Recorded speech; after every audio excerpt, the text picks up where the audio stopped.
Ayan, kung ayaw nila sumayaw, eto, pakakainin na lang namin sila. Ayan.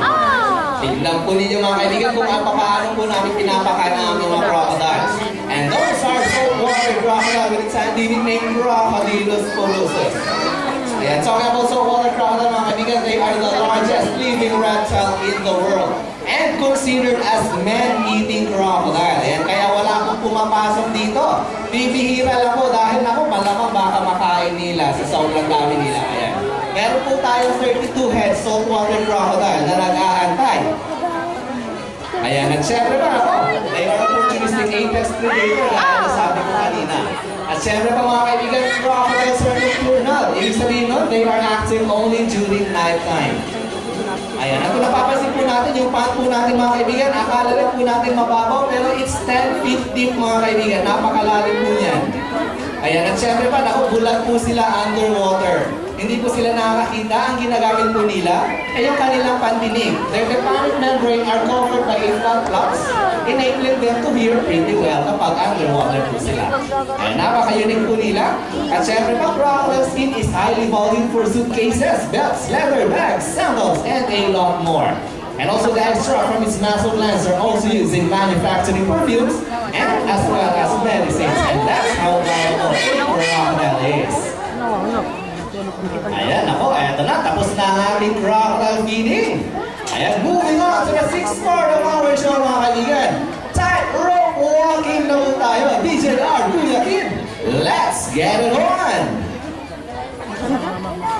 Ladies and gentlemen, this is a walk-free cause. A walk for you to pay attention to this crocodile and help yourself from becoming the most ethically endangered. Without using any safety harness mga kaibigan, ayan, napapansin po natin, wala po siyang protection or tali sa kanyang katawan. Ayan, tutulay po siya dito mga kaibigan at meron po siyang stunt na ipapakita sa atin.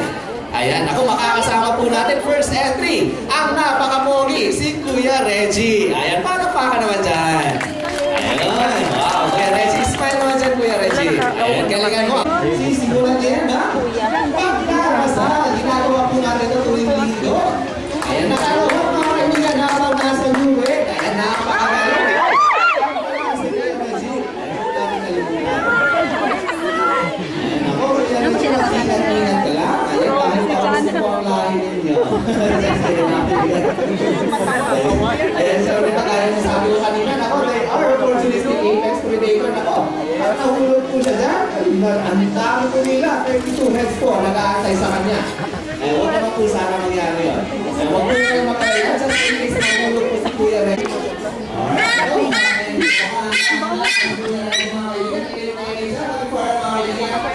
Alright, so, what's their two-to-one presentation and next spectacular car show, napakaganda po doon at ay sa 545. Hindi po kami tanawan na kung saan po ang dito kami tanawan. Pagkabas po natin sa exit, just follow that pathway and that way we'll get a lead. Kasama natin mga kaibigan at baka mag-iba po ang sigaw nila. Baka po may bumigay. Just kidding. Alright mga kaibigan, that ends Kuya Reggie. Ayan, tapos na po. Ayan, kung napapansin po natin kanina mga kaibigan kung bakit po yung ating ibang mga crocodiles ay nakanganga. Hindi po ibig sabihin niya na trip lang nila po magnganga. Ang tawag po doon ay thermoregulation. Isa pong paraan niya ng mga crocodiles para po mapasingaw nila. Ayan, Kuya Kid. Ayan, dahil so lakasan lang natin ang sounds natin, Kuya Kid. Alright, eto na, Kuya Long. Alright, Kuya Long, let's get it on!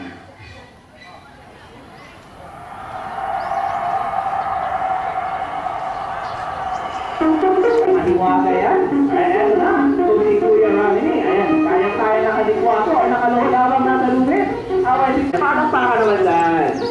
Ayun, Kuya Long, ingat-ingat lang. Okay, kung si Kuya Rami ni kanina, kaya nakadikwato, okay, hindi magpapatalo si Kuya Long dahil, ako, kayang-kaya rin po niya. Nakadikwato, habang nasa... Ako, concentrate, Kuya Long, concentrate. Wow! Naku, buti na lang nakatawid. Catherine is on one. Ang lang kayo na doon ka lalaki. No, not small one. Ang maganda si Kuya Long. Ikaw maganda si Kuya Long kami nilay. Bakit po kaya Kuya Long asawa namin sa kanya? Sino ang uniform mga kaibigan, kilalang wala. Ang totoong pangalan po niya mga kaibigan ay Anastasio Tumpang Langit Jr. Yung tanong mo kahawa, para mo kahit siya.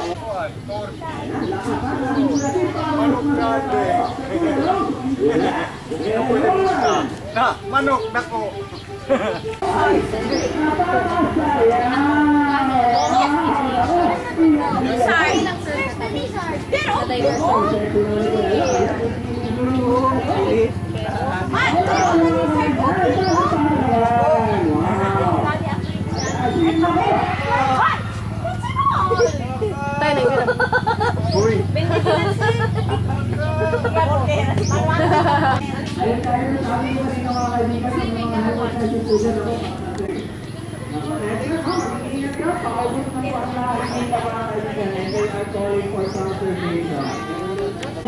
Napakalaking pasin mo sa ibaba, ang dami na dito, no? Kakahiya! Lamin! Just kidding, eh? Eto na! Tatayo na sila ng mga kanigan na pinala po tayo ng tatlo. Eto na! Kularong! Isa!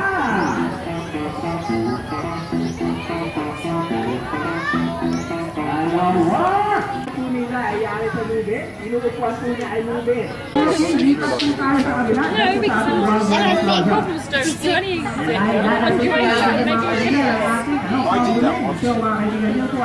I did that once. One time he put his finger in.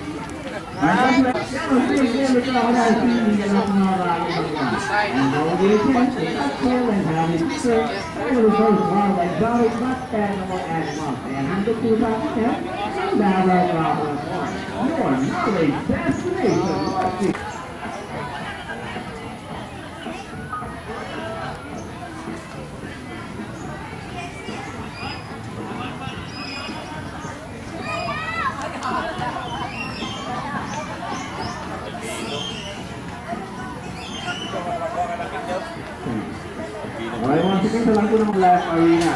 Dahil ako, nakalabas ka sa napakalakas na ahas. Ayan, kung pangalan po, sa mga kaibigan. Ayan, pwede na po ninyong hawakan yan. At magpa-picture kasama po nila.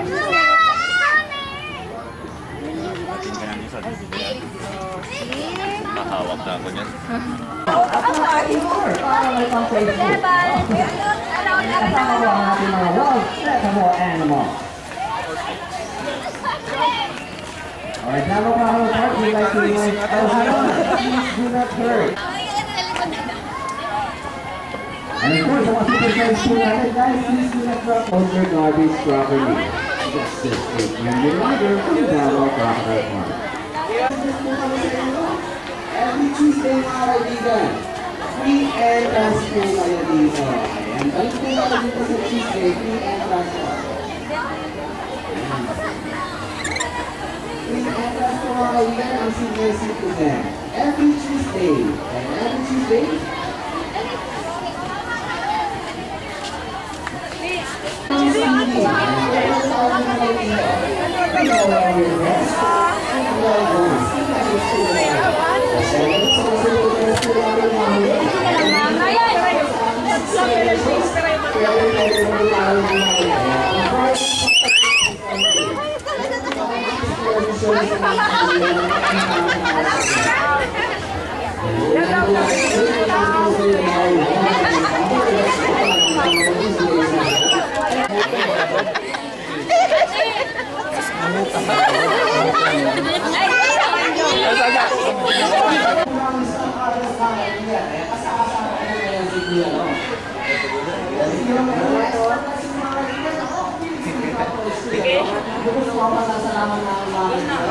sana mapili po namin kayo na ginawan at ang